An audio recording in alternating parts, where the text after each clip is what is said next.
মেয়েটা তাড়াহুড়ো করে যাচ্ছিল, তখন তার ফাইল থেকে টাকা পড়ে যায়। এই যে শুনুন, আপনার টাকা পড়ে গেছে, আপনার টাকাটা নিন। ওহ নো, আপনাকে অনেক ধন্যবাদ। এই রকেটটার মতো আমাদের স্যারেরও একটা রকেট আছে, তাহলে কি এটাই স্যারের বাবা?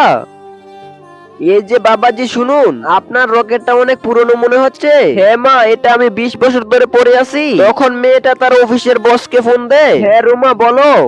স্যার, আমি আপনার বাবাকে জয়নগর পার্কের সামনে দেখেছি। তুমি আমার বাবাকে দেখে রাখো, আমি আসছি। আপনি পার্কের পাশে চলে আসুন। দাদা, আমি তোমাকে এতদিন পর খুঁজে পেলাম। তখন লোকটা ফেলে দেওয়া বোতল থেকে পানি খেতে চায়, কিন্তু বোতলের মধ্যে পানি নেই।